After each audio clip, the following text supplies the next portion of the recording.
It is 4 p.m. We're bringing developing news and the stories behind the headlines. This is Storycon, the Story Conference. I'm Ed Lingao. Some stories we're watching this Friday, May 8th.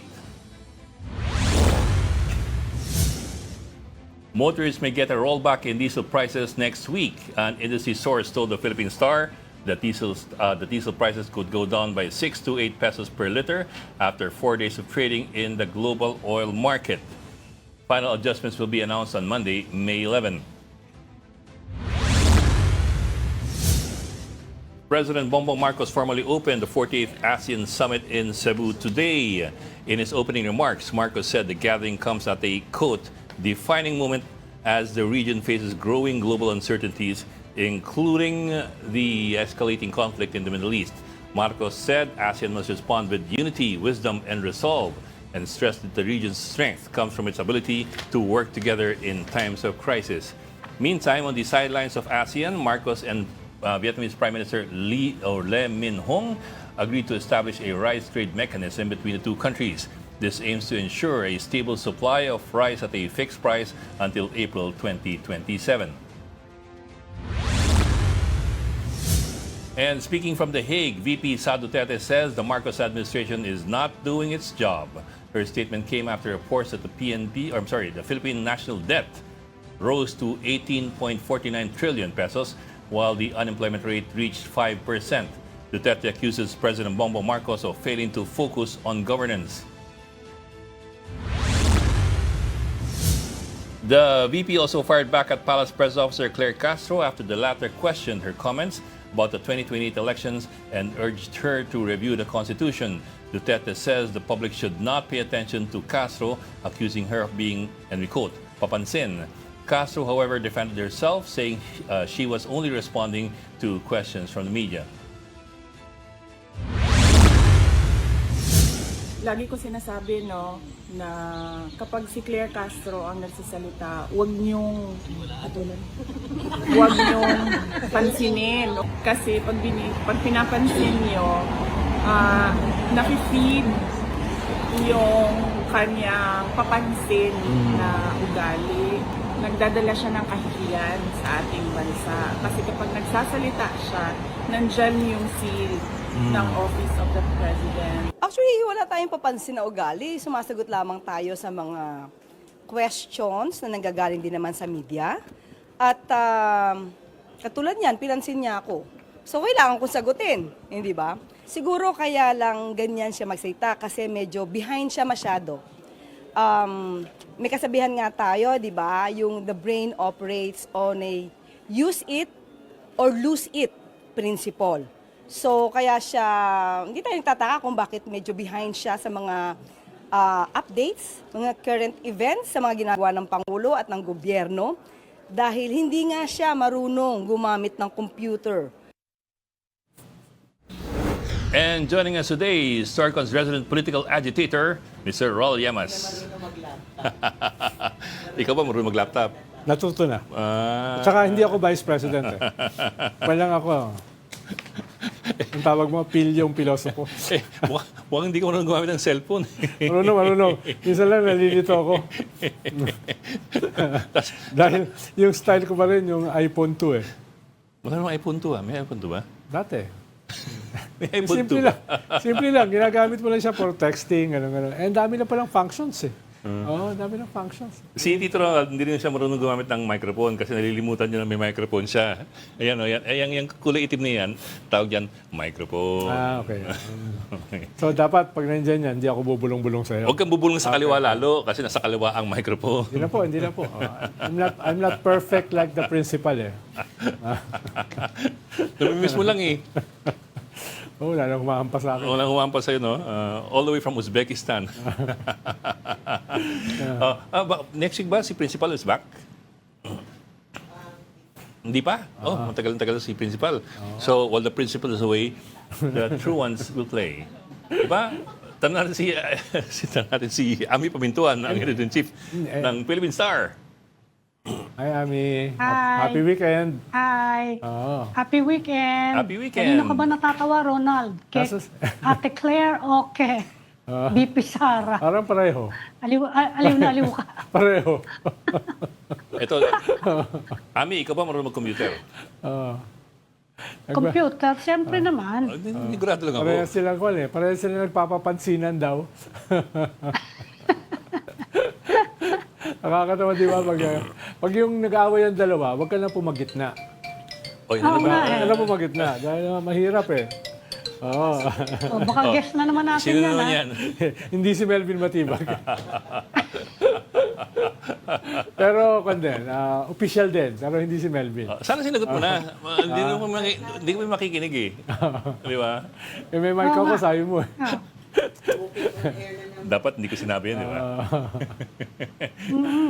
Baka maimbita natin yan, tumatawag. Minsan talaga matatawa ka dun sa how the conversation is progressing or Parang regressing. naghahanap ka ng mas mataas na level ng discourse, di ba? Tapos, I didn't want to put it that way. I was just wondering out loud whether we're moving forward or back. parang sinabi ko ng isang araw, sabi ko, sana naman si Senator Robin Hood Padilla, sabihan yung staff niya, na may sahod naman, na mag-research muna sa role ng Senate. No?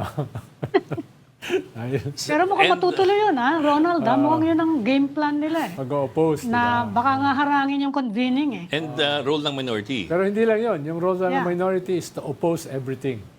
Parang yung, Hindi, yun na nga. Kaya nga, parang yung kaya role, nga gusto nga nilang harangin yun. parang yung role ko rito sa Storycon. Kaya tanongin mo si Ed. You're the perfect foil. Pakorni. Magpakorni. Corny ka raw. Malapit na yung Typhoon season.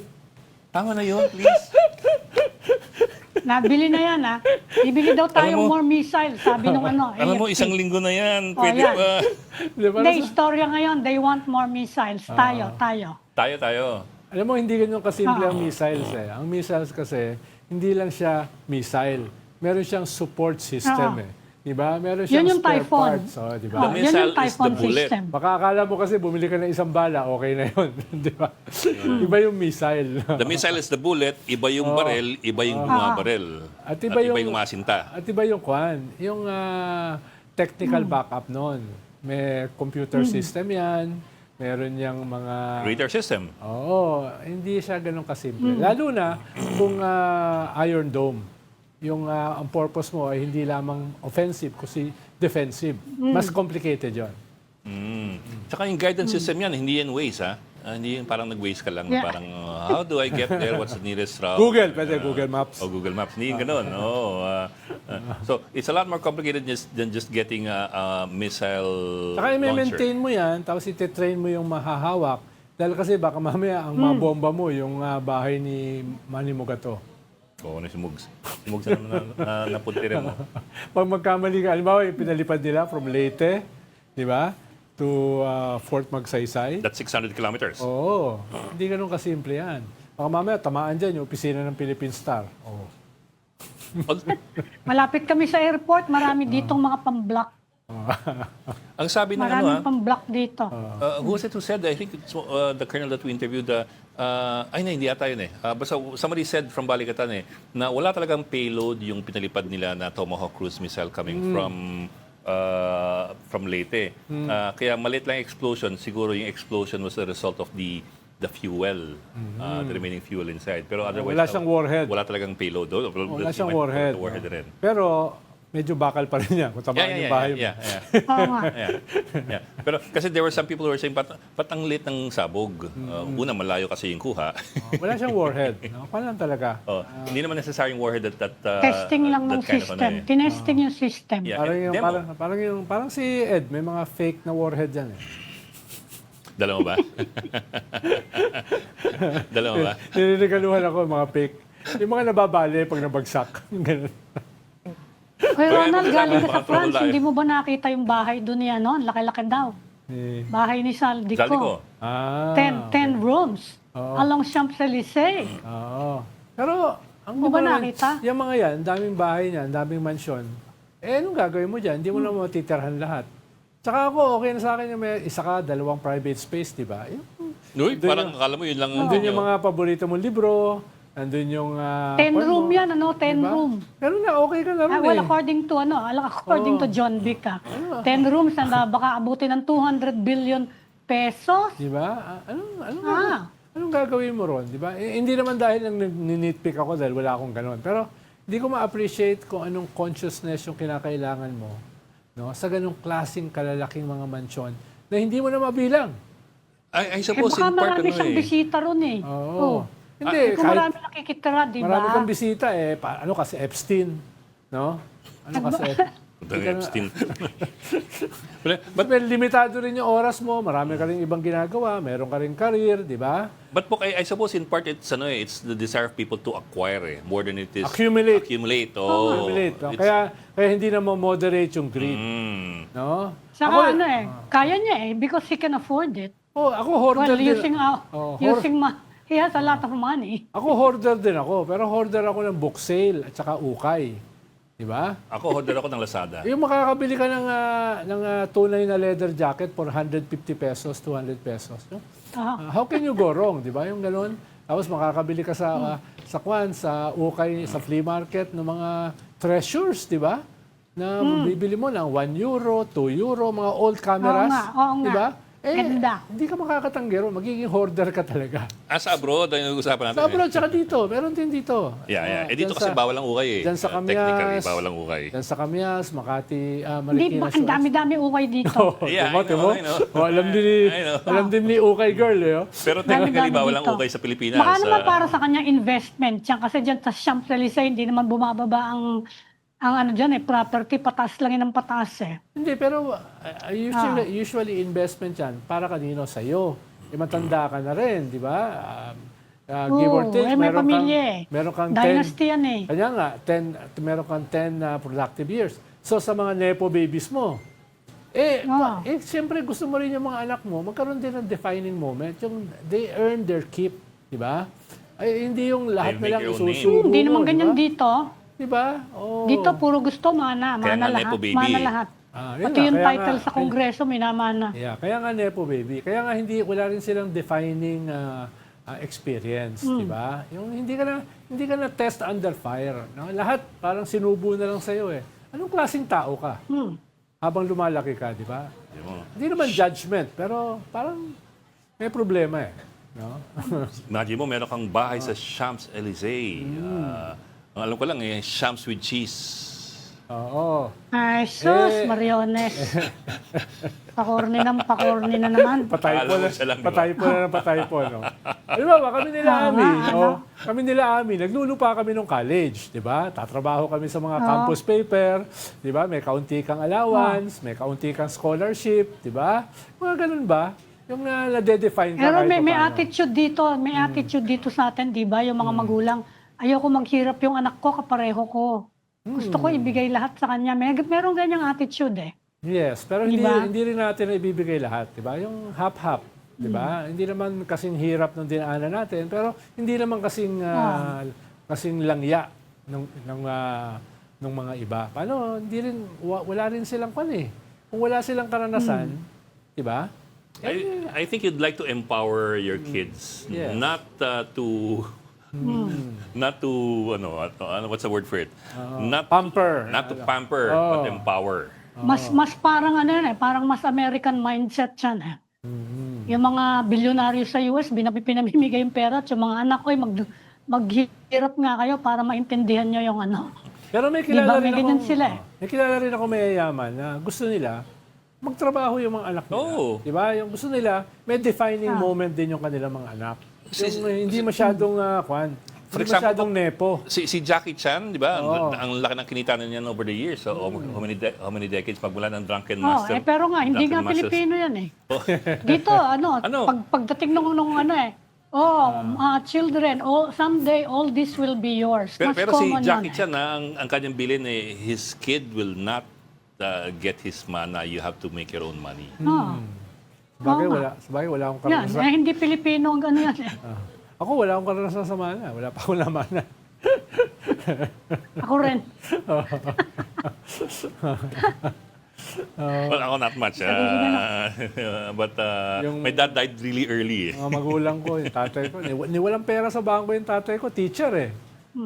Teacher eh. Alam mo naman ng mga teacher. Ano nangyari sa iyo? Bakit Pero, teacher pala pero sa kanya ko natutunan yung hilig sa libro. Okay. Tapos yung hilig sa chess. Kasi ngayon sutil ka sa mga principal eh, pero yung pala Bata ako, lumalaki ako, tinetrain ako ng tatay ko sa chess tsaka dama. Bakit Sabi niya, inaaway mo yung Di ba? principal?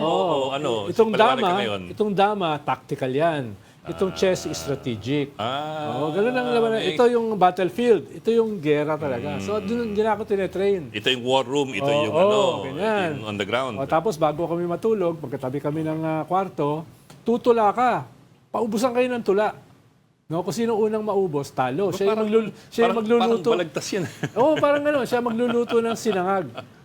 Mahilig yung tatay ko sa poetry, sa literature. So, gusto niya, mamememorize mo rin. No? Elegy written in a country churchyard. Haba nun. Mga ganun ba? Diba?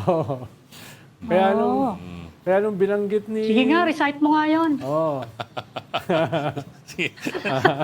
Gusto niyo ba? Baka maubos yung oras natin dito. Kahit yung ano lang. Diyan na si Arles, ha? The curfew tolls the knell of parting day. The lowing herd winds slowly over the lea. The plowman homeward plods his weary way and leaves the world to darkness and to me. Memoryado nga niya. Sige. Of course. One stanza. Because we don't know it by memory, we don't know if he's making it up. Invictus. Nabanggit yung Invictus eh. Invictus. Hindi Sige, ko eh, no? Invictus. Out of the night that sino covers me, dark as the pit from pole to pole. May lang yung Invictus. O captain, may captain naman. Oh, captain, my captain. Hanggang doon lang siya. Hindi, mga Pablo Neruda. Tonight I can write the saddest lines. Right, for Pablo example, Neruda. the night is shattered. Di ba? Paborito ko mga Neruda. Mga love poems, syempre. yung kay Yoyoy Villame, ano yun? Yan yung mag-iiwan ka ng tula sa unan, tapos may bulaklak. Naksa. Kaya mo yun? Naksa. Hindi kaya yun. May gumawa na sa'yo nun. May gumawa na sa'yo, Ami. Iiwanan ka ng tula ni Neruda sa kwan mo, sa unan mo, tapos merong... Style mo, ha? Hindi naman sa unan, sa card. A Hallmark Style mo card. yan, ha? Ano yan, ha? Kanina mo Hindi, sinubukan yan? napanood ko lang. Kanina mo sinubukan? Napanood ko lang nga. A Hallmark card. Well, obviously, ginaya mo eh. Dati kasi may mga Hallmark greeting cards pa, minimemorize mo yun eh. Yun. Yung mga bata, hindi alam kung ano Hallmark card. at ang greeting card. Okay? Wala nang Hallmark eh, no? Diyan ko pa binibili yan marami eh, pa rin. sa Medapitan. Marami pa rin. Meron pa ba? Marami Ami? pa rin Hallmark. Meron ba? Marami pa rin. Talaga? May bumibili pa ba? Marami pa rin.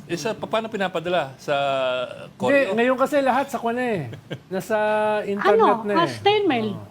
Saan? O kaya kasama na regalo. Kasama ng regalo. Hindi na nag-snail Marami mail pa siguro rin. masyado yung mga greeting card centers. Meron pa rin, meron pa Imagine rin. ko yung sa regalo, sa regalo. Lalo na pag Valentine. Pag Valentine, marami pa rin. Meron na tayong... Sige, ipasa natin ang module natin. Puro mga walang kwenta yung pinag-uusapan nyo. Ito si Arles de los Santos, ang ating mojo. Arles, ikaw ba? Alam mo kung anong greeting card?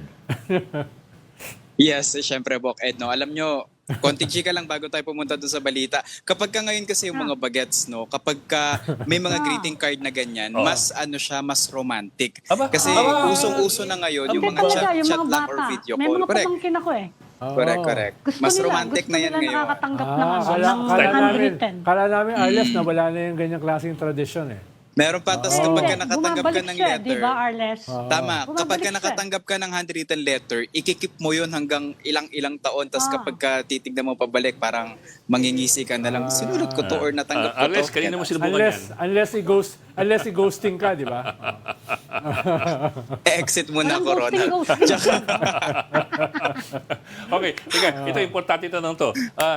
Ano ba, greeting card yan o credit card? Ano talaga yung nakaipit doon? Asian.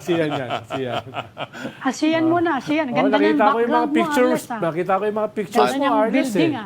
Sa ASEAN eh. Oh. Tama, Ami. Kala ko head of Dito state ka siya. Nandito tayo ngayon sa Quezon City, sa Cubao, kung saan nga ngayong araw ay isinagawa yung media launch no ng Dapat Isa Lang movement. Ito yung People's Initiative na layon ngang tuldukan yung political dynasty sa bansa no, na nila ay punot bunga nga ng nagpapatuloy na umano'y sistematikong korupsyon at kahirapan sa Pilipinas. No? Ayon nga sa grupo ay nagsimula na yung kanilang pangangalap ng mga pirma no, sa Naga at gayon din sa Zamboanga. Anytime naman magsisimula. No? At target nga nila na makakalap ng nasa 6.9 million na mga pirma na mga rehistradong botante para maipasa yung isang referendum no, na ipapasa naman nila sa COMELEC. So mangyayari 10% ang kanilang total number na kailangan maipon mula sa mga botante, which is ihahati-hatiin sa 3% sa bawat isang distrito sa buong Pilipinas. No?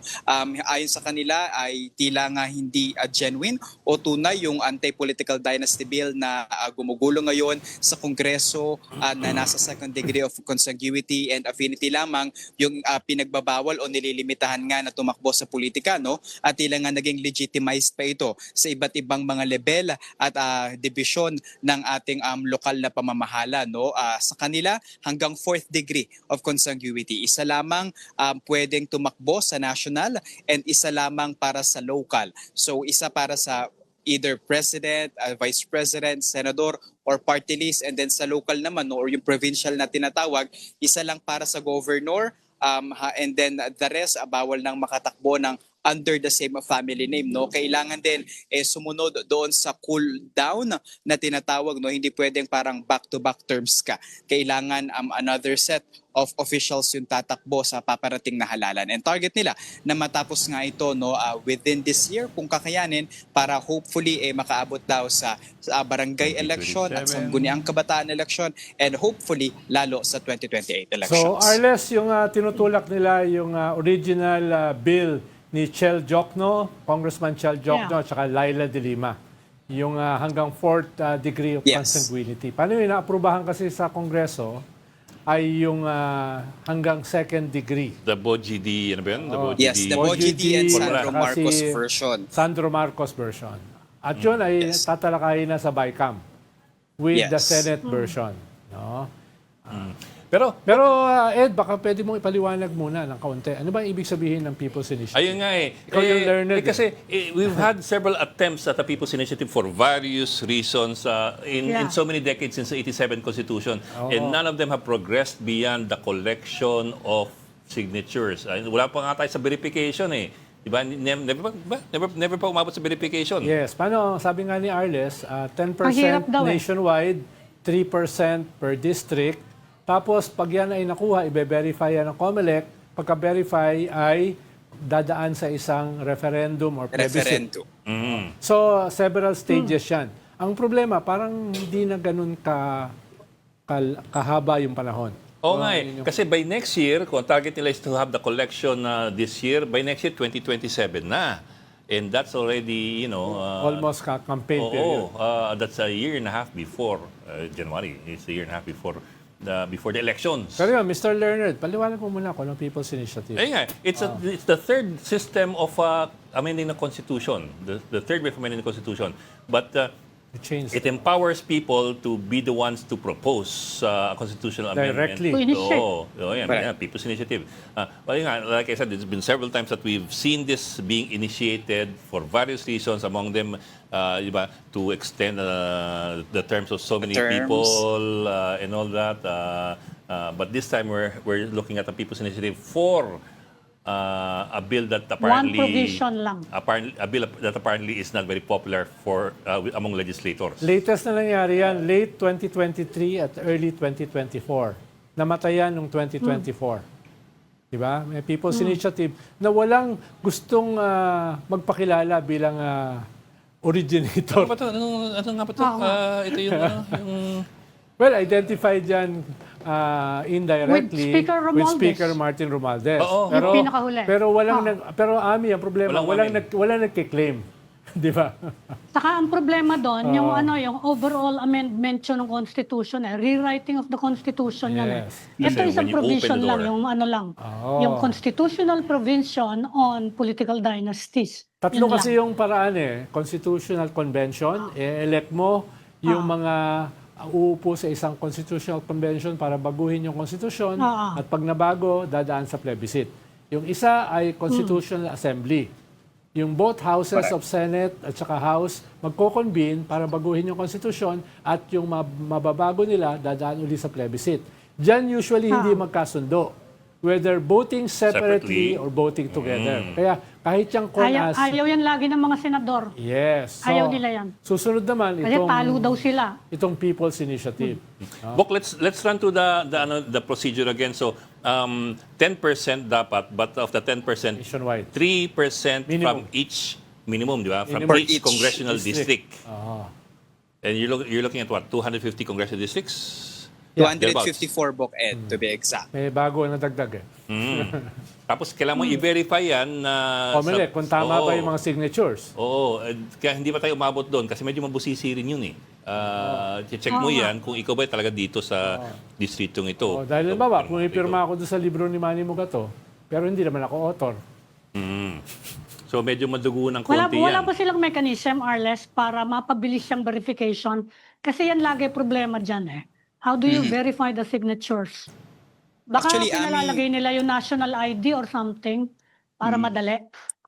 Actually, Ami, Bok Ed at Ronald, no, aminado naman sila na hindi ito yung unang beses na mapag-uusapan nga, no, o susubukan yung People's Initiative. Ayon nga sa mga mangunguna dito, no, mula sa grupo ng sektor ng simbahan ng Kaparian, mga dating opisyal ng pamahalaan, kahit nga si dating Supreme Court Associate Justice Antonio Carpio, no, na aminado sila, hindi ito yung first na People's Initiative, pero ang kaibahan daw nito sa mga nauna ng People's Initiative attempts ay yung kabuuan nga ng konstitusyon or bahagi nito yung nais baguhin. No? Pero ngayon nga raw, ito yung anti-political dynasty bill lamang, yung nais nilang baguhin. No? And they cited yung mga studies, no, na sa mga probinsya sa bansa, nasa 87% yung nasa ilalim ng pamumuno ng political dynasty, 83% naman yung mga nasa legislative district, and 75% ng mga cities. No? Though ayon sa Philippine Center for Investigative Journalism naman, nasa 54% ng mga Pilipino, no, yung nais ngang maipasa yung pagbabawal sa political dynasty bills. No?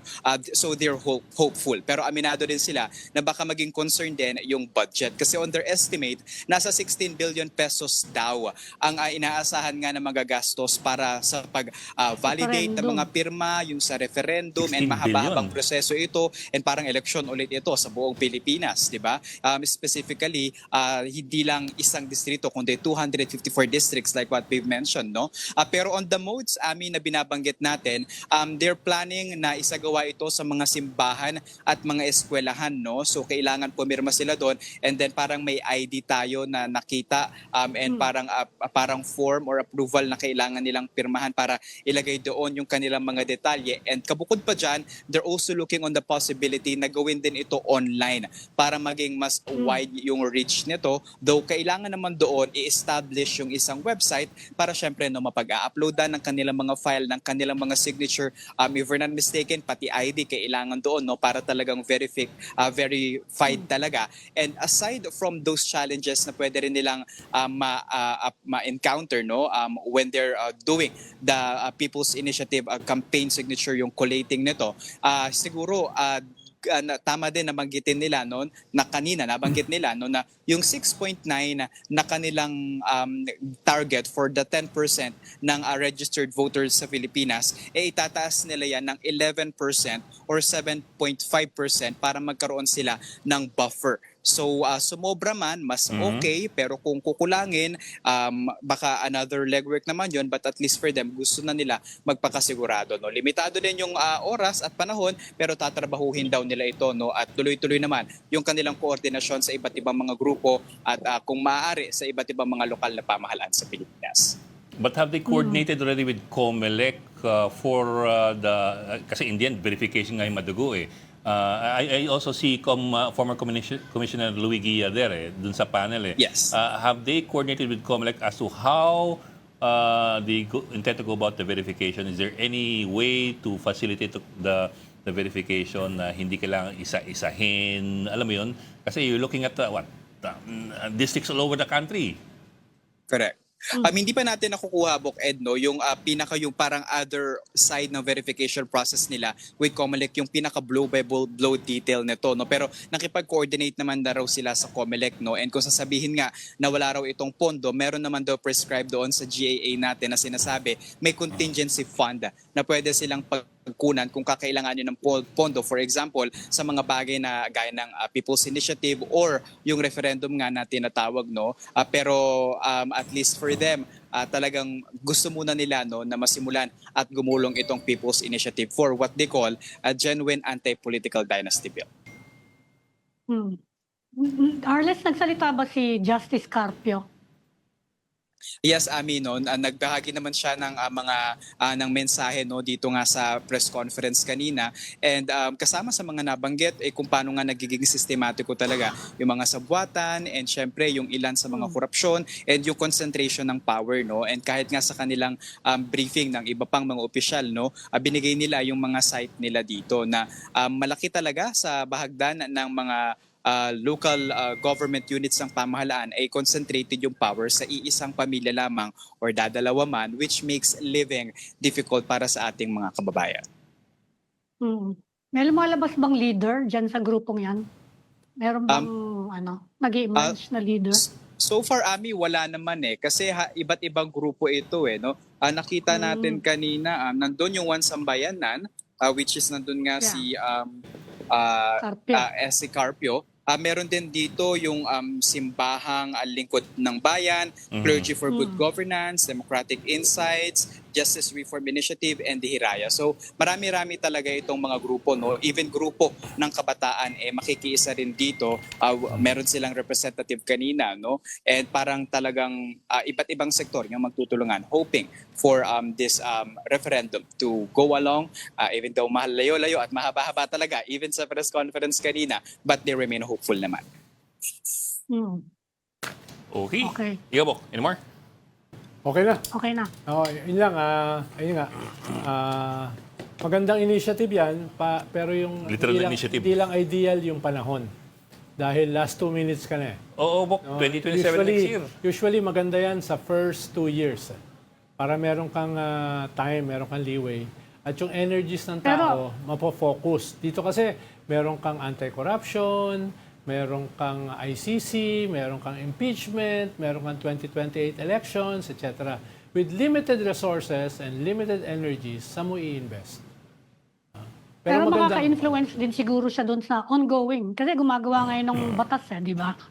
Yes. Yung, nasa BICAM na mag-ano sila doon sa, kung ano man yun, yung mahahammer out nila na mukhang, yung sinasabi nila, ano yung clustering. Clustering yung tinutulak doon Ang problema, baka naman maapektuhan yan. Ang problema, yung paggawa ng batas na yon. Problema, Ami, dahil mong dynasties din sa Senate.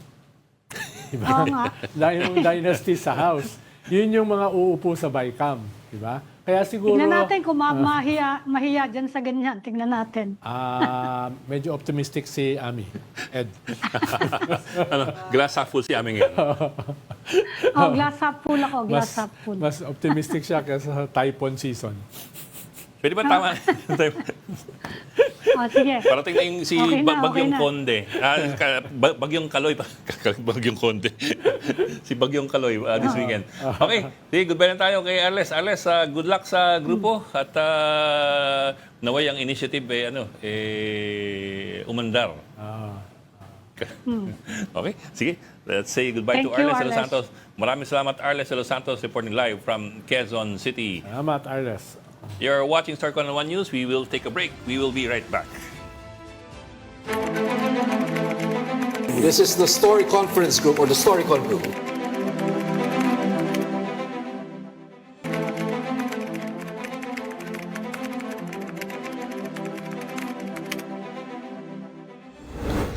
We've got developing news in the stories behind the headlines. Welcome back to StoryCon, the Story Conference. I'm Ed Lingao, and of course with us, Ami Pamintuan of the Philippine Star, and Tito Rol Llamas, our resident political agitator. Agitator talaga, no?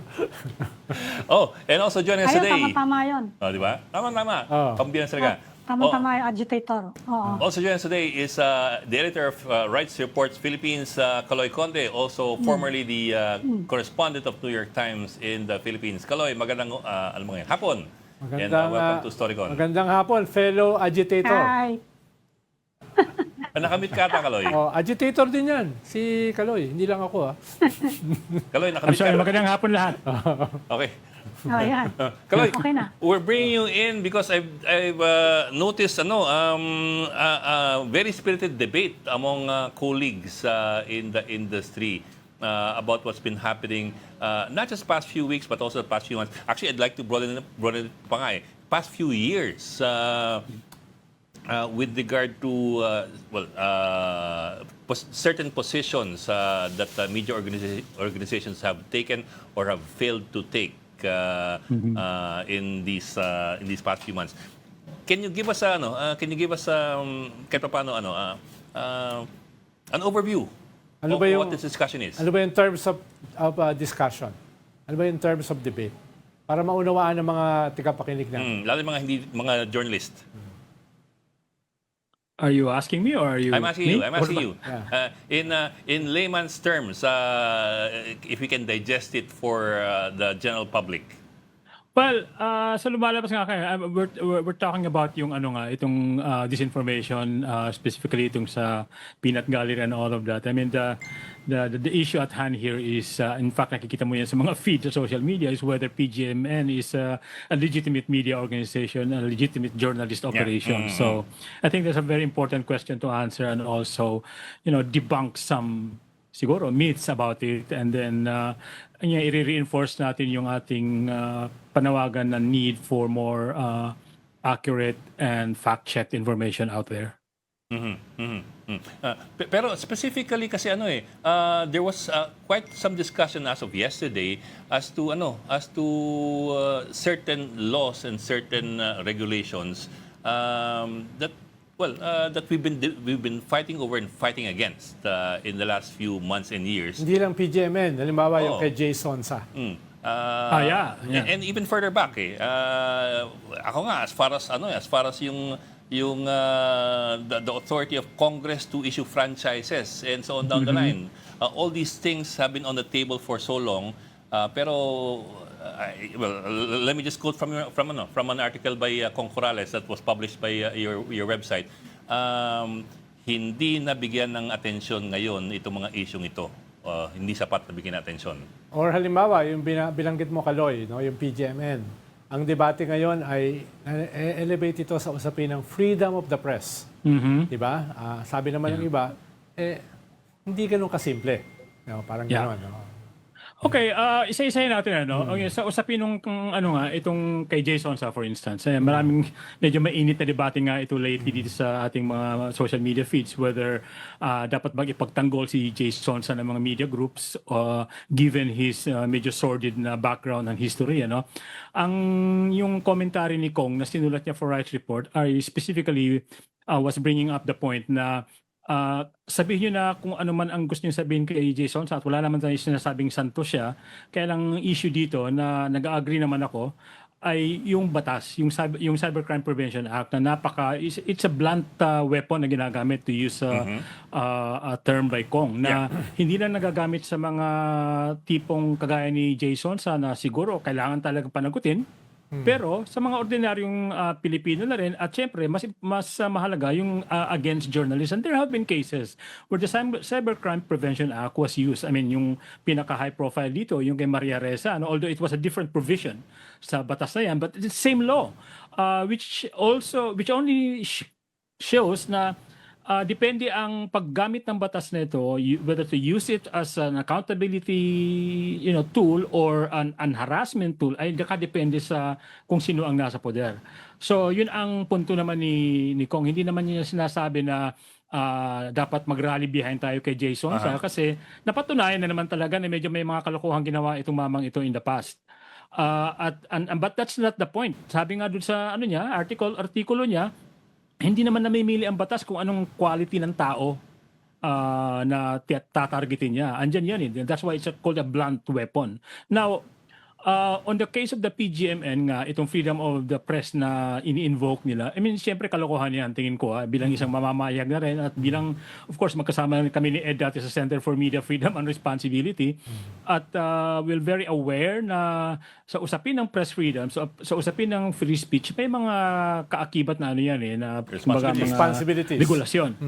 Responsibility, regulasyon, na just because binusalan ka, for instance, kakalimutan na ng tao yung mga ginawa mo dati na pang-abuso din naman sa karapatan na yan, ano?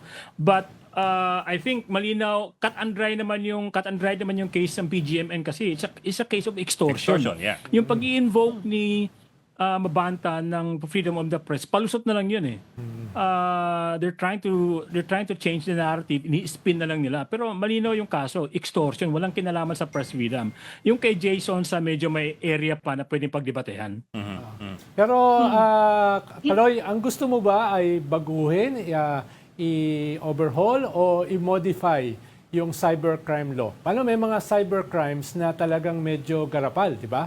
Halimbawa, mga tawag nila, mga sex tapes, no, et cetera, lalo na sa mga kabataan, no, yung mga revenge porn, no, yung mga ganun ba, na hindi lang ito usapin ng mga media, usapin din to ng yung buong weaponization ng internet para sa mga less than noble aspirations. Ang nakakalungkot dito sa Cybercrime Prevention Act kasi they lump together itong yung mga binanggit mo na totoong krimen na importante naman dapat talaga supuin ng gobyerno no. Nilamp nila dito yung libel at dito nga dahil nga criminal yung nature ng offense na ito, yun ang talagang matindi sa pagdating sa kaso ng mga journalist, ng mga vlogger o kung sino man na gustong mag-express ng sarili na. Kaya ang panawagan natin dito sa Llamas is that i-decriminalize ang libel. I mean, this is not just pertaining to the cyber law kasi yung pinaka-main anchor na law nitong Cybercrime Prevention Act when it comes to libel, yung libel law natin sa Revised Penal Code, right? Yun dapat ang i-decriminalize. Matagal ng panawagan yan na dapat talaga walang nakukulong sa pagsasabi ng kung ano yung gusto niyang sabihin. Kung meron mang parusang dapat ipato sa mga taong nagkamali, civil liability na. Pero hindi kulong. Meron bill ngayon sa global media, yung global media community, meron ngayong movement na dapat daw magbanda yung mga talagang professional journalist para maproteksyonan yung profession from yan na nga yung mga ganyang mga ginagamit yung media space. Yeah. Para nga for purposes that are not in line with meron naman talaga tayong mga ethics sa journalism. Na ginagamit sa masama. What do you think of that? Well, kasi pa lang yan bago pa lang yung usapin na yan ngayon. Actually, ma'am, extension yan ng panawagan nga ng self-regulation ng media. Na tingin ko naman ay talaga namang dapat gawin. Ang problema lang kasi, may malaki ang pagkukulang ng media, global media, Philippine media, sa bagay na yan. Kahit na lang sa usapin ng kapisanan ng mga broadcasters of the Philippines, medyo may kahinaan dyan. Ano? So, it's more like yung commitment talaga ng mga owners ng media, mga publishers to really self-regulate. Kasi nga, we can't expect and we shouldn't expect the government to regulate us. Kasi yun problema na yun. Now, sa isang banda naman, ma'am, dito lalabas ngayon yung, maglalagay ka ng parang standards, magsiset ka ng standards for real, quote-unquote, or legitimate journalists. Pero paano mong i-address yung mga umuusbong ngayon na mga citizen journalists, mga vlogger, mga blogger, na maayos din naman yung ginagawa. Na hindi sila professionally ay matatawag nating journalists, pero they stick to the facts na hindi nagdi-disinformation. Katulad na halimbawa ni Secretary Llamas, yung mga program niya sa YouTube, si Christian Esguerra, si Lovely Granada. We have no exclusive rights over 90% libelution. So, ang ano dito is paano mo i-address yun? So, you cannot, I think, legislate or enforce one standard for everybody without taking into consideration ito mga nuance na to. Without, you uphold, you protect the rights of one sector of the global mediascape but at the expense of another. So medyo debate yan. Medyo problematic yan. Pero Kaloy, paano mo gagawin yan? No? It's easier said than done eh. Alam mo naman, mga malalaking media outlets, yung mga nagtayo niyan, yung mga investors niyan, yung mga may-ari niyan, meron din silang mga political agenda at interests. as well as economic agenda. Tapos within, sabi mo nga, yung self-regulation, hindi rin ganun kadali yan. Dahil meron din diyang sub-industry, if I may say so, ng mga tulisan. No? Ng mga... diba? Don't you love the word, Hindi ko na babanggitin yung mga pangalan nila. Pero ibig sabihin, open secret naman yan eh. Meron talagang mga attack and collect. Diba? Meron talaga mga naghahanap ACDC. buhay. ACDC Diba? is the... May mga ganyan ACDC. talaga eh. The acronym So, for it. hindi ganun kadali yung self-regulation dahil kumikita eh. Tapos yung iba naman, yung malalaking media outlets, hindi naman lahat. Siyempre, may political agenda yan kahit hindi kumikita. Pero mas mabigat yung political trajectory. No? Well, I agree, that's easier said than done. At yun nga, nagre-raise pa nga dito ng issue. I mean, nabanggit niyo yung ACDC, sa post ko nga sa Facebook nung isang araw, sabi ko, saan ba natuto si Franco Mabanta ng ACDC na yan, kundi sa mga mainstream media din naman. So, lumalabas dito yung mga kahinaan din naman natin sa industriya natin noon pa. At kumbaga, nai-imbibe nitong mga new media na ito. No? Pero, so usapin kasi ng media ownership, I mean, totoo yan, na napaka-komplikado, hindi siya ganun kalinaw, hindi siya ganun kadali na mag-impose ng mga standards kasi nga yung ownership structure, marami sa media ay owned by interest groups, and I'm not just talking about business interest group but also political interest groups. Kaya, to be honest, wala akong tipong malinaw na sagot yan, Secretary Llamas. Kaya nga siguro ang masasagot ko na lang, kaya nga on my own capacity, when I left Human Rights Watch and now starting this outfit, itong rights report nga, I consciously and deliberately design it in such a way na non-profit siya. So I think the rise of non-profit journalism should be encouraged in the Philippines. I'm not saying that's the ultimate solution, but it can be a start. It can contribute to the discourse of many of these issues. Kasi non-profit, obviously, wala masyado siyang mga vested interest na iniisip. At mas independent siyang gumawa. Now, may mga non-profit naman na hindi nagsasucceed. Depende yan sa support ng publiko. So, again, the public really needs to buy into all of these efforts. Hindi lang yung pwedeng sasabihin, re-reklamo lang sila and then forget about it. No, I don't think that helps. Nakaka-relate ako dyan, Kaloy, sa non-profit. Wala naman ako naisip pahiwatig. Kasi wala siyang TF dito eh. Kaloy, meron bang redefinition ng world ng press freedom? Or it stays the same regardless of the platform? Anong tingin mo? Well, the basics are the same. I mean, malinaw naman sa atin yan because under international law, for instance, malinaw yun sa mga agreements, mga treaties, mga covenants, kung ano ang freedom of expression, kung ano ang freedom of the press. Hindi naman nababago yan. I mean, I don't think meron ng bagong elemento ng international law nagsasaad na yung freedom of the press or press freedom ng mga vloggers, for instance, ay naiiba kaysa sa mga usual na members ng media. Although, I have to say though, in the particular case of the Cybercrime Prevention Act, yung punishment kasi ng cyber libel ay mas malala kaysa sa yung ordinary libel. So what does it mean? So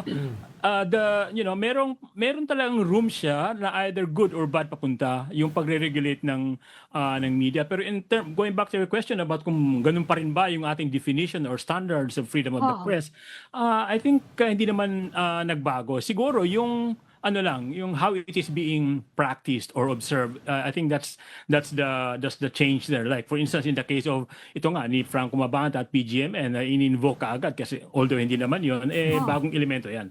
Kaloy, I wanted to bring you in kasi there are a lot of things, a lot of issues that we face in the industry that a lot of journalists also don't want to talk about. Because sometimes it gets awkward. To be honest about it, it does get awkward sometimes. For example, in 2023, the House of Representatives suspended the franchise of SMNI. Now, of course, we know SMNI, and a lot of our colleagues do not like what comes out in SMNI, and some of them also question whether it really is a media outfit.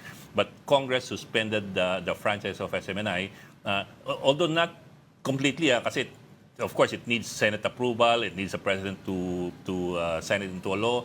So it stayed there, and nobody uttered a peep. Even though we all agree, from what I understand, we all agree that Congress shouldn't have that power to to grant or suspend. Sana we can move out of that space already. But we didn't really most of us didn't utter a peep there. And then the NTC suspended operations of SMNI indefinitely na until now. Then again, like I said, there's a big debate on whether SMNI deserves to be called a media organization. There's a big debate there. But at the same time, you're also looking at the potential problem of an overreach by government of these other issues that we may not have touched on as much as we should have. Well, that's a problem there, Ed, kasi ang ano natin dito is sometimes dahil nga sa napaka-unpopular ng SMNI dati at sa napakatindi rin ng mga violations nila dati sa media na nangre-red tag. Yan, kasama yan si Jason Sa, si Lorraine Badoy. Sila yung mga talagang matindi yung kasalanan sa hindi lang sa publiko but to the media. Kaya hindi rin katakataka or hindi unexpected na nung nangyari yan sa kanila, which, keep in mind, what happened to SMNI is no different from what Duterte did to ABS-CBN. ABS-CBN, in its most basic form. Pero wala nga, you said nga, well, nobody uttered a peep about what happened to SMNI, but that's the danger there. The moment kasi na, and again, coming from a political fence na critical na target ng SMNI at critical sa mga pinagagawa ng mga Duterte dati, ako mismo maaamin na hindi ako naging maingay diyan tungkol sa pag-cancel ng SMNI, but that's a very, although understandable na fault, but it's a very fundamental problem kasi why do we have a double standard in terms of the application of the law? We shouldn't, right? That's the danger there. It's ABS this moment, SMNI the next. Sino ang kasunod?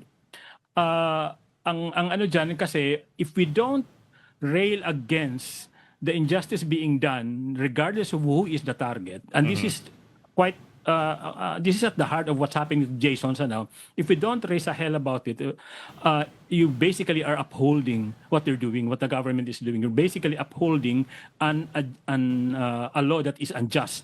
So paano mo ngayon yun? How do you navigate that? I mean, napupunta kasi ngayon ang discussion ngayon dito, napupunta doon sa ang burden ng discussion, napupunta doon sa individual journalist. Para hindi ka matarget, magtino ka. Para hindi ka silipin ng gobyerno, wag mong gawin yan. Huwag ka na magingay. Ganun na ang nangyari. When in fact, dapat ang fundamental na iniisip natin under the law, under our basic principles of human rights, labas ka na doon kung anong gagawin ko anong sasabihin ko sa ere hanggat hindi nakaka-violate ng batas. Pero yun nga, na-weaponize kasi yung batas against critics of government, against ABS, against SMNI. So, slippery slope talaga siya. So I don't know where this will lead us. So that's why there's really a need to push back. Pero in an ideal world, Kaloy, ay walang weaponization. Diba? In an ideal world. Pero ang issue ba ay not to have a law or magkaroon ng law na mas just, yun yung usapin dyan. Halimbawa, kahit sinasabi mo, Kaloy, kailangan merong standards. Diba? Iba talaga yung peddler ng fake news, iba talaga yung medyo objective ng mga journalists. So even sinasabi mo nga self-regulation, Ang problema, hindi ganun kadali yung self-regulation dahil meron nga industriya na ACDC. So, ang problema ba ay meron o walang batas o yung uri ng batas Magkaiba yun, ha? Magkaiba yun, Actually, ha? ang ano dito, Seklia, mas ano pa ako dun sa hindi problema yung meron o walang batas o yung uri ng batas. Because, truth be told, ang dati nating mga gandang mga batas. Baka nga isa ka pa dun sa mga nag-draft nun now. Dati nung nasa akbayan kayo ng mga batas na mga ganda eh. No? Pero, ang problema, ang tingin ko dito, is the application of the law. And that's where the weaponization or may tinatawag nila sila ngayon na lawfare comes in. Yung mga slap cases, yung mga cases na using the law, using legal means to go after critics, nagiging normal na yan. So the issue really is kulang tayo sa batas or whether the law is tawag dito fair or not. I think it's the application of the law that's a problem. I mean, look, marami ng pag-aaral na nagawa in terms of how the laws in the Philippines are being enforced. And more often than not, ang consensus is that hindi ini-enforce ng maayos. So, obviously, magkaiba yung enforcement tsaka yung application ng batas. Enforcement can be, a good enforcement. Application can be a bad or good application of the law. But when you are confronted, when you are in a milieu, a political environment na yung mga namumuno ay napaka-allergic sa kritisismo, yari ka doon. The application of the law, the misapplication of the law becomes the problem. And to be honest, wala tayong laban doon except to really push back, raise hell about this, mag-ingay sa international community, pumunta sa UN and all of that. Kasi or mag-file ng cases. Yeah. Yun yung ibig ko sabihin, Kaloy, no? Na sa dulo, it is political. It is the people you elect into power. Dahil meron namang mga rules eh. Halimbawa, impeachment. Klaro naman yung Article 11 ng Constitution. Pero mismo yung iyong Senado, mismo yung iyong Supreme Court, binago yon, di ba? Di ba? Dahil ito yung mga tao na inilagay natin. Sa dulo, ang ating recourse pagkatapos magingay ay palitan sila. Di ba? Palitan sila. Pero ang sinasabi ko lang, that's political. No? That's political. Kaloy, let me give you maybe a better example than SMNI. What happened to Bulatlat and their affiliated websites 2 years ago? The NTC suspended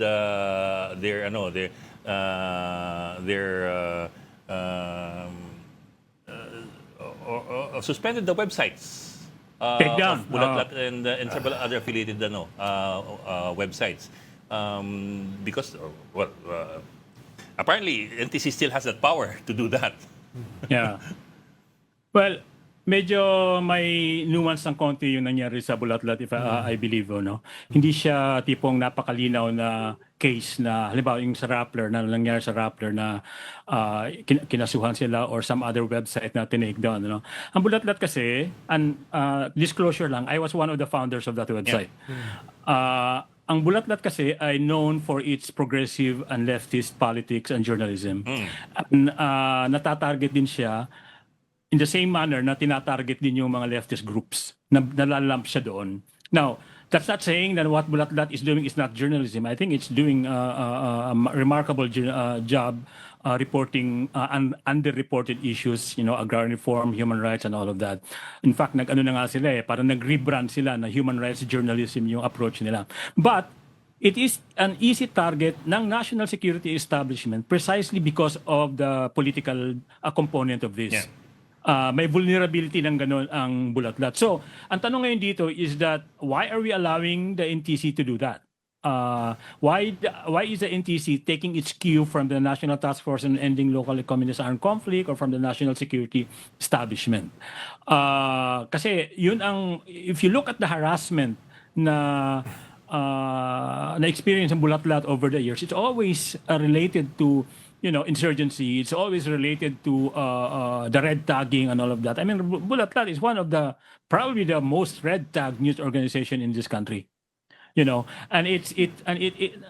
naka-consistent yan na pattern. So, the only way that Bulatlat can sort of parry these attacks is really to assert itself, seek solidarity from the media community and also from abroad, from international groups, and it's what it's been doing since all of these problems came up. So far maayos naman yung naging resulta, kasi nawala na nga yung takedown and all of that. Pero imagine what they did to Bulatlat, they can easily do to other smaller publications with ease.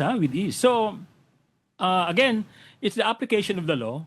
It's how these laws are being used by agencies in government that have interest to pursue or protect.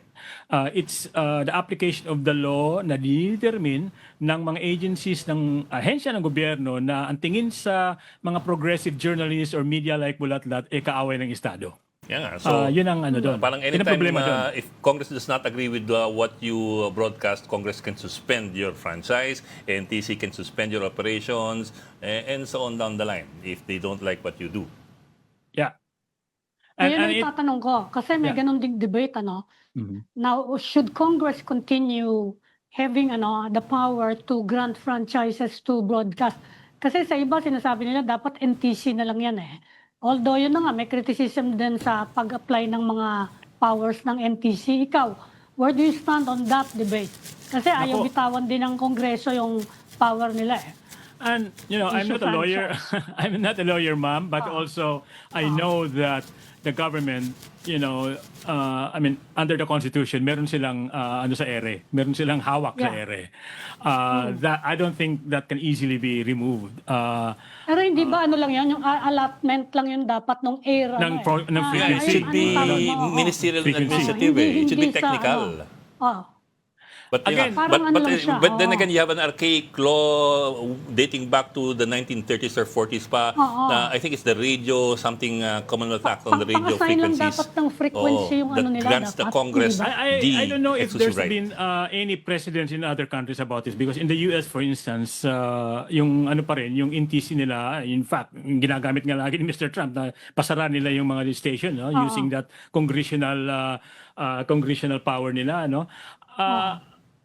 To be honest, I don't know a way around that kung paano siya atakihin. But ang isang ano ko na lang dito is that the explosion online of broadcast programs, podcasts, using online to basically do what we've always done on TV and radio, I think that's exploding. And I don't think ganun katindi yung kanilang regulatory power over online. Although of course the NTC can really step in and make life difficult for us for the online users. No, pero again, given the predilection ng mga members of Congress to really control politiko yung mga yan, unang tingin, mahirap talaga na ibigay sa kanila yung kapangyarihan na magdikta kung sino ang nasa area o kung sino ang wala. I mean, it's kind of an anathema to democracy.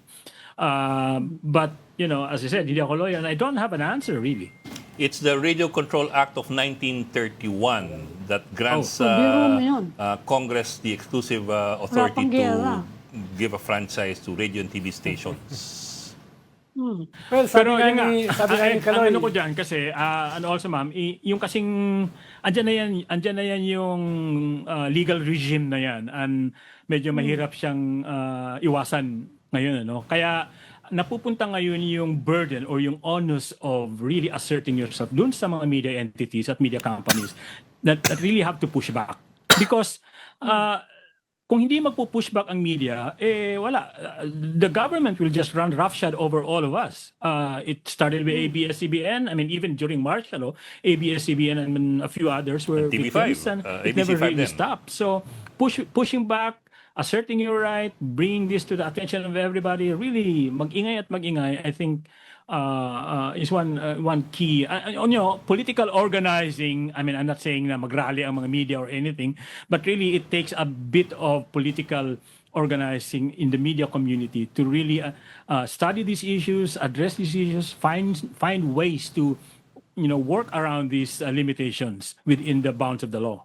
Yeah, kaya nga sa dulo, it's very political Sabi mo nga, Kaloy, people who will implement or interpret existing laws. Halimbawa, kung ganitong klaseng tao yung gagawin mong presidente sa 2028, pwede kang magkaroon ng pagbabago ng sitwasyon or pwede ka rin mas lalong magkaroon ng regression. Diba? You can have more ABS-CBN losing franchises. Diba? So, depende yan. Hindi masyadong problema. The laws can be interpreted, reinterpreted, implemented in a different way. Depende kung sino yung mga uupo. Diba? Kaya 100% agree with you there, Secretary Llamas, ano? Kasi I mean, a lot of us, in the public and also in the media community, parang hindi natin masyado pinapansin yung ingay sa politika ngayon. Baka si Sara maging presidential in 2028, so hintayin na lang natin. Actually, that's the same kind of mindset that had us that made Duterte the father, that made him so matapang and so gung-ho about choking us kasi alam niya na yung publiko ay hindi aaklas, hindi magrereklamo. So I guess what I'm saying is that this early dapat nag-iingay na or nagpuposisyon na ang taong bayan against the potential of Sara presidency, for instance, in 2028 to really decimate civil liberties and human rights in this country. I mean, the point is, we know what she's capable of. We knew what Mr. Duterte was capable of, but then we still looked away. Will we do the same? Will we commit the same mistake this time around? And the battleground are the people. Because, halimbawa, noong December 2020, during the height of Tokhang, Duterte had a 91-93% approval rating. Yeah. Diba? Ang taas. So, kung i-invoke mo ang democracy, these are the people who will vote. Yeah. Diba? So, there's a lot of moving parts dito sa problemang ito. At Ayan. isa dyan ay He actually popular campaigned opinion. on a platform of killing people. Oh, yeah. Yun ang Yeah. kampanya niya. And it's an easy setup to make kasi once a leader like Duterte finds out or determines that he has the people in his pocket, ano na yan, tawag dito, wala nang no holds barred na yan. I think this is also why hindi lang, sa politika obviously during the campaign, during conscientization ng mga ganito, importante yan, but also I think down to the grassroots, there needs to be some movement happening in terms of really trying to awaken the public about what's at stake in 2028. Kasi kung hindi natin gagawin yan, all of this, what we're talking about here, are all for naught. Okay. Meron pa? Ami? Ronald? Okay na. marami pa, pero Sige, go, shoot lang. pero Tapos sinimula mo si Ronald Llamas. we have limited time. Kaya, kaya, ayan. Oh, sige, sige. Sige na. Papayin natin si Okay Kaloy. na. Kaloy, maraming salamat for joining us this afternoon. It's always good to talk about these things kasi nga, these are things that, well, unfortunately, minsan ay ayaw pag-usapan. Salamat, Yeah. Kaloy. Dahil Thank you, na- thank you, Secretary Ronald, and thank you, Ma'am Ami. Kanina lang, pinagtatalunan Thank you, namin sa Kaloy. isang podcast. Anong kaibahan ng setup at saka entrapment? Malaking bagay. May ibang word for it eh. Hindi setup eh. Setup ba yun? Entrapment is, when you... It's a legitimate police operation. legit. May isa pa na incitement ata yung isa eh. When binuyo mo yung isa to commit a crime and then you Ibig capture sabihin, him. marami akong kasalanan. Maraming kasalanan talaga. Incitement. Okay, magtingin na tayo. Sa ibang lugar, bawal ang entrapment. Magtingin na sa tayo, ibang Kaloy. bansa. Kaloy, maraming salamat for joining us. Salamat, Kaloy. Kaloy Conde. Thank you, Kaloy. Pag entrapment, ba? Entrapment, Sa ibang bansa, bawal Naglalagay yun. ka ng Kapag pain sinabi eh. mong ini-entrap mo ako, bawal yun. Sa ibang bansa. Nalagay ka ng pain, bibili ka ng drugs. Kunyari, ikaw ay drug peddler. Bibili ka sa drug lord. Entrap mo yung drug lord. No? In the act. Pero I think Sa it iba, depends on bawal who yun. initiates eh. Kasi if the subject, ikaw yung nagbuyo sa kanya na to violate the law and then you arrest him Parang for dito doing that. sa atin, parang in-invoke yan nung remember, yung kay Leviste na, yung hindi ba, nagreklamo yun eh, na ini-entrap daw siya, yung abogado nun, sinabi, ini-entrap siya na magbigay nung this was in the flood control case. Di ba, yung sa Batangas? Yung Batang Libise, Yun, si Leandro. sinabi nung ini-entrap mo yung kliyente ko. Nagbigay ng 3 Kaya hindi million. pwede yung kasong yan. Nagbigay ng 3 million. So I guess dito sa atin, bawal din yung entrapment. There is a prohibition dyan. Hindi ako sigurado, I'm not a lawyer, pero Natatandaan ko, binanggit yun ng abogado noon. Ini-entrap yung abogado, yung kliyente ko. Yung taga DPWH na nagbibigay ng 3 million. Oo. Pero I think Oo, about it's, ano, it's a matter of ganon. definitions, Hindi daw pwede how you yun. define entrapment. Oh, pero ang sagot nila ron, Ami, parang hindi siya binibili. Nagko-contribute siya.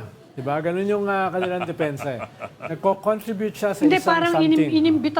inimbita daw kasi siya pumunta rito, tapos ganon.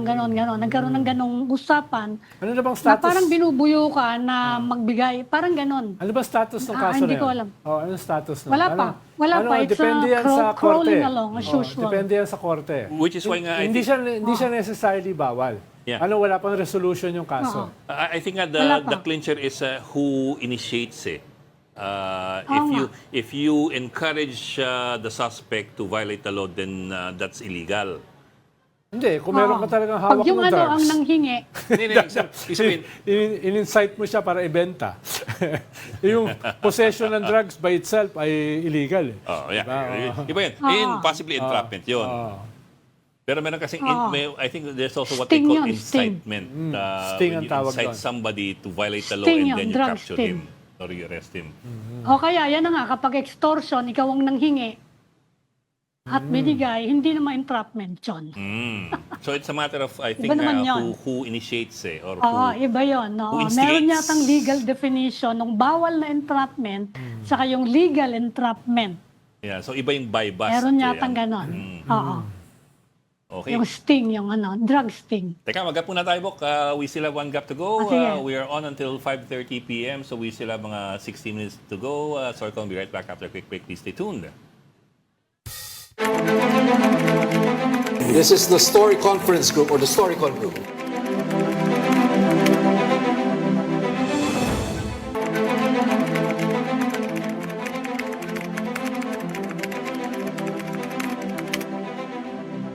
It's the last session of the program. Welcome back to Storycon. I'm Ed Lingao, and of course with us, Ami Pamintuan of The Star and a resident political instigator, Mr. Ronald Llamas.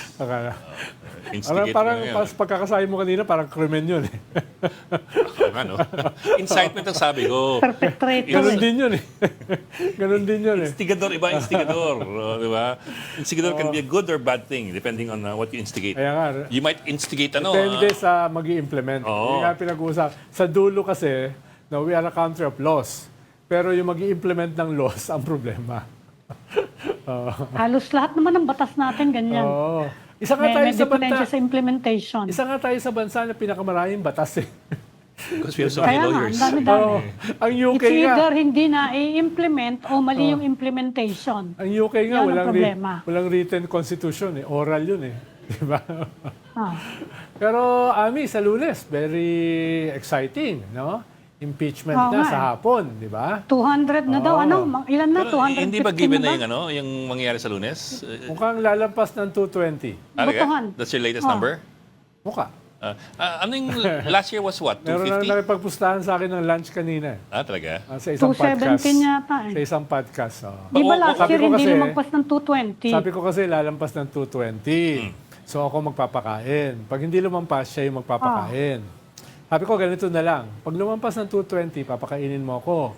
Pag lumampas ng 220, pag hindi lumabot ng 220, papakapahin ko siya. Teka, paano tayo? Ami, kung lumampas ng 220, magpapakain si Ronald. Sige. Ganun ba yun? Lechon! Hindi. Yun ang bet niya. Lechon! Lechong manok. Yun ang bet niya. Pag hindi lumagpas ng 220, Oo. magpapakain siya. Hindi. Pag hindi lumagpas ng 220, Ang team kasi niya yun mo ang bet kalalagpas niya. eh. Lalagpas daw Hindi, ng ang 220. bet ko nga lalampas ng 220. Pag lumampas, doon tayo Pag hindi sumakay. natuloy yun, saka siya pag magpapakain. hindi natuloy yun, pag natalo ako, magpapakain ako. Yun yung pustahan. Diba? Ay, hina naman ng betting. Ba't naman ako magpapakain kung panalo ako? diba? Oo It's nga, called a ano ka ba sympathetic naman? bet. It's sympathetic betting. Nakikisimpatya kami sa iyong sa iyong pananaw. Yan yung problema rito eh. Wala lang ang sweldo eh. Lahat Wala kang panalo talaga. Lahat Roman. kina-qualify. Oo. Parang sinasabi mo, manalo o matalo, magpapakain ako. There you go. Oo nga, Oh, yan it ang took you that sinasabi long to figure niya. that out, ha? Oo. Basta manalo o matalo, papakainin ko si Manny Mugato. Huwag naman si Manny mo gato. Malakas kumain yun eh. Yung Hindi, pag magpo-podcast. nanalo ka, magpapakape lang. Pag natalo, saka yung malaking bayan. Oo, yun yung pustahan namin kanina ni Kristan. Mukhang mukhang confident siya sa 220 plus eh. So, ba't pa tayo tataya doon Oh, sa... di kape lang aabutin mo. Kape ka dyan sa 7-Eleven. Dyan sa Ano baba. nga kape? Yung ano nga, balik tayo natin. Pag lumpas ng 220, magpapakain Ayun na lang, pansit na merong lechon. Ayun, Diba? banangs yan, banang. Oo, saka yung, yung masarap na cake dito, yung Buddies. chocolate cake. Yung ano, yung Sa inyo, yung mabigat. Yun yung Oo. the best chocolate Buddies. cake na natin na nakain ko eh. Diyan, anong chocolate cake yun? Oo, yun ang gusto ko. Oh, para may dessert. Oo, Diba? yan. Oo. Sige, busog tayo sa Lunes. Oo. Gawa si Ami, oh. Ang layo mo kasi. Hindi, papadalan tayo ni Ami ng cupcakes. Kahit San Tribal na lang. Payag kami sa San Tribal. San Cristobal. Malayo-layo yan. Galing Paranaque, ah. Hindi sama mo. Lagay mo sa cooler, tapos lagay mo na rin ng ice cream. Mahal pa naman ngayon ng kwan. Mahal pa naman ngayon ng Grab. Grab. Oo, mahal ngayon. Oo, mahal ng Grab. Tumaas ngayon, di ba? Inflation, na double-double na. From Oo 2%, naging 4%. Tapos ngayon, 4.8. almost 7 8. point. Ngayon, almost 8% na. Padoble-doble. 7 point. Kaya- Tapos Parang hindi nga sulit. pa tapos yung gera. Oh. Parang nga sulit. Sa padalas yung San Tribal, samahan niya ng ice cream. Ay, di samahan na rin ng Eh, di lechon. lalo natunaw yun. Oh. Hindi nga ice cream nga, tsaka San Tribal. Para pareho silang malamig. Yung lechon, pwede mong ihiwalay na package. Ibig niyo ba sabihin, Ah. pag nanalo yung impeachment, masaya kayo? Hindi. Eh, masyado ka lang. Hindi Ano, kayo objective journalist, kami. Oo. Para kayo si Kaloy Conde, Sabi ko Masaya lang kami it's sa sympathetic pakakakain mo. betting. At least ako, hindi ako Masaya kami journalist. sa pagkain. At least ako hindi journalist. Pinipilit lang ako ni Ami na magsulat.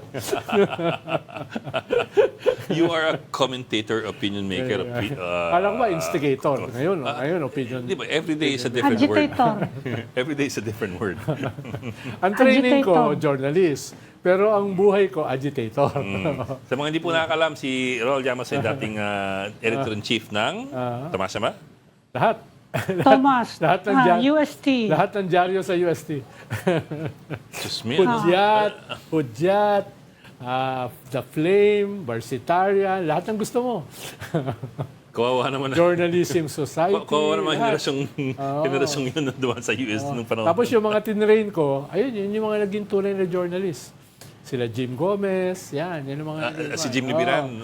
Sila Jim Libiran, si Glenda Gloria, no, yan yung mga kwan, Lito Solueta. Ba't di mo bagit si Patrick Tapos, Paes? Patrick Paes, no, agitator din yun. Hindi Oh. journalist. Si Nelson Flores. Hindi, kinakahiya ko na yun. Amin kilala mo si Nelson Flores. Hindi. Ay, hindi ba? Dating inquirer. Hindi. Tsaka si Melvin Matibag, di ba? Dami pa. Hindi, mas matanda ako kay Melvin. Medyo kainuman lang yan. No, sa Dapitan. Nag-join ba si Melvin? Hindi. AB. Hindi daw. AB yan, AB. Anong ibig? College namin. No. Polisa yata yan. Tapos yan, yung pinalitan niya, si Lito Navarro. Yan, kwan din yan, UST rin yan. No? Yung mga yung mga instigator, puro UST yun. Yan, si Attorney Nilo Divina. Yan, The Firm. Yan, The Firm ngayon, bagong The Firm. Mga So, yan. if you wonder why we Kasama sa are... student council ko yan. So, if you wonder why we are in the situation we are in now, then you are seeing Kasalanan po ni Ronald. clarity. Hindi, meron naman parang kanyan parang UP Law School. Sabi ni Heidi Orak, lahat daw ng problema ng bansa, nagsimula sa Nagsimula sa UP UP. Law School. Hindi, Totoo. Law School daw, UP Law School. May Enrile, may Marcos, Lahat, may Ninoy. Sabi niya. Sabi ni Heidi. Ninoy is Ateneo. Ateneo yun. Arneo yun. Ah, nga pala, no? Arneo. Ateneo yun. Ateneo. Ninoy Aquino is Si Ateneo. Marcos, yan. UP yan. Oo. Sila Enrile. Yeah. Yun. Yan. At si Harry Roque. Yan. Si Harry. Oo. Yan, Si Joma, pero hindi nag-law si Joma. So, yun. O, sige, may magsabi pa ito. Takot ako eh. Kung saan umabot. Mag-goodbye na tayo. Diyan, ikat natin ng maga. Baka mamaya, kung ano sabihin nito, mag-good news pa naman. Okay. Ma-cyber libel pa tayo. Cyber Live at hindi oras. Maraming salamat for joining us today. Aming pamintuan, ang Editor-in-Chief ng Philippine Star, At Tito Rol Llamas, our resident political instigator, agitator, perpetrator. Happy weekend po sa inyo lahat. Happy weekend! Just again, Monday, 4 p.m. Monday, maraming stories sa Monday. So, asahan niyo po na kami ay inyong kasama sa Lunes. Opo, at manood kayo ng At kami Kwan. ay busog. May pelikula mamayang gabi at saka sa Kwan. Yung may magandang pelikula eh. Ano? Yung ang title ay Drug War. Ay, may Sila premiere? Ian Veneracion, May sila premiere dapat sa Ercilia, BGC? sa BGC. Tonight, bukas, at saka sa linggo. Is it open to the public? Yata, pag basta magpa-reserve ka lang online. No, hanapin nyo. I-google lang ninyo ang pelikulang Drug Drug War. War. May premiere daw mamaya sa Mga kwan, BGC. mga sikat din yung artista, no? Ayan, Ian Veneracion, Jane Oinesa, John Arcia, Lot de Leon, Romting Sarmenta, Aba? etc. Mga panahon natin yan, Medyo, Rian Eigenman, no? Ayan, Manny Mogato. No? Sige, goodbye na nga tayo. Okay. For Storicon, I'm Ed Lingao, kapatid. We are One News, all sides, all the time. This is the Story Conference Group or the Storycon Group.